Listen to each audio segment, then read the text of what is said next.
Really robbed of the past 2.5, 3 months due to the pandemic. So we just felt like this was just an ideal time to really focus on getting, improving the overall health, obviously getting that good grooming service, but also talking about how. Just kind of, they helped you come up with a lot of your effort here, and they're continuing to help you. Yeah, right? so we actually did a recent focus group with our friends from Dean Health Plan. And in the focus group, and the focus group was focused primarily on the owners of the black barbershops. But what came out of that focus group is a lot of the owners stated that they could not find masks, PPE, and so we needed to do something. That's one of the areas that I've always stated that men don't reach out or open up very often, but when they do, we have to listen. And so I immediately thought of Jennifer Ellistad over at SSM Health. I contacted her, shared the story that, the barbers are really seeking masks, and she got on it right away. The next thing I know, I get a call that said they had found over 430 masks to be given out to the black barbershops. It's just, again, shows the collaboration, the partnership, and the generosity of this community. But more than anything, SSM Health has continued to step up for us. My heart is just, when you think about this, what does your heart kind of tell you about this overall?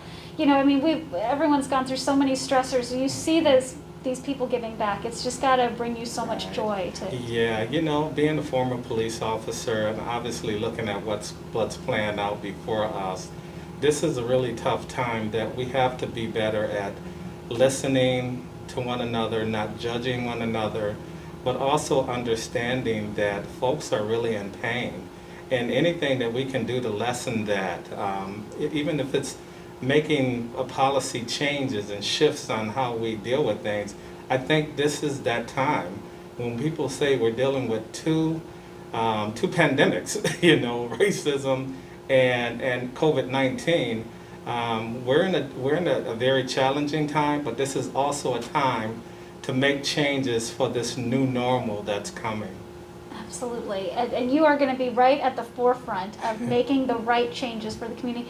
Tell me a little bit about, I would imagine hundreds of men have come in and used the facilities over the last few months. Mm-hmm. Yeah, special. Well, the barbershops really just opened in the last 3 weeks, so we're still kind of filling it out on how we're going to get men in and out of the barbershop safely. Our men's health center, we actually are not open yet. We're still waiting to see how this kind of plays out and making sure that we follow the CDC recommendations. But right now, even though the men's health clinic is not open, we decided that we could not wait to open the men's cardio center over here. Again, just giving guys an opportunity to really jumpstart that fitness program and to look at what is happening with this virus and how we can keep ourselves healthy. Absolutely. And so my understanding, my interpretation of this, so the cardio opened also 3 weeks ago, or prior to that? Forgive my ignorance. Yeah, the cardio opened just 3 weeks ago. Wow. And, we knew that the barbershops were really anxious to get the doors back open, which I can understand. That is their livelihood. But I knew that this was a great opportunity, that not only will we get guys comfortable coming back to get those beautiful haircuts, but let's also offer them free fitness when they come over. And then, of course, reminding people that all of this, you have two people. I think that's why I'm getting my stand-up, is just say, we've got two people at a time that can be working out here. Yes. And afterwards, you guys make sure you take all the safety precautions to keep everybody safe, right? Absolutely. So sanitizing is key too, yeah, right? So everyone that comes in, we take their weight, we document it, just in case down the line we have to do any of the, the tracing. But we document everyone that comes in, and again, only two people can come in and work out at a time. We do the social distancing, encouraging them to keep that, 6 feet apart. But more than anything, we just love seeing the guys come in and giving this a try, because this really is our new normal. Oh, Aaron, I probably have plenty with all this. I'm trying to think what else I should be bothering you about. I just love that you've got close to 500 masks. You've opened this back up. You know, the pandemic may try to slow you down.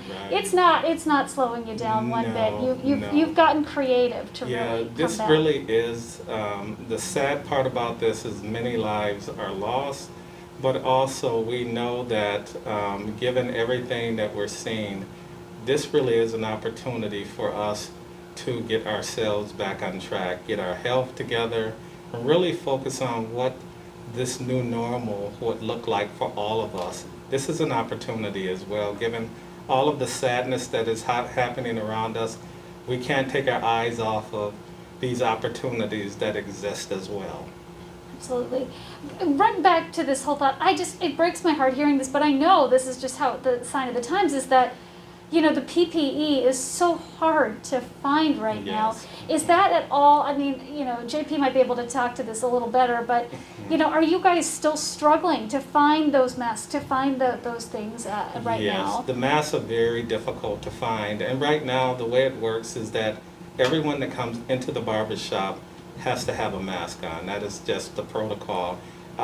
People are respecting that.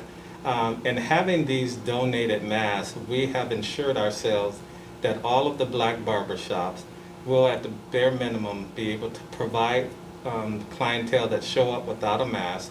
We can outfit them with one. And they're going to continue to raise more masks for us, and that we're looking forward to getting additional ones that are coming down the pike, because there is a strong need for them. Tell me too, you know, I'm curious, in the community, the receptiveness, clearly it sounds like everyone that's coming in is required to wear one. How, you know, I'm sure that JP's probably talking, you're probably talking with these men. How are those conversations going? As we know, there's a huge, you know, question of like, are these masks, you know, do we really have to wear these masks?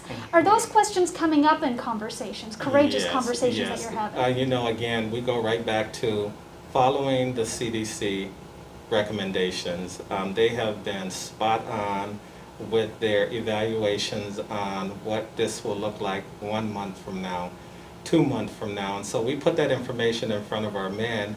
And we also know that a lot of our men are living with these underlying medical conditions. And so we continue to highlight that fact and let our men know that there are some things that we do have control of. We don't have control of a pandemic being here, but we have control over how we respond to it. That's the answer. There you go. That's like the money bite that when you just said, I was like, that's either the end bite or the first bite of the story. I don't know where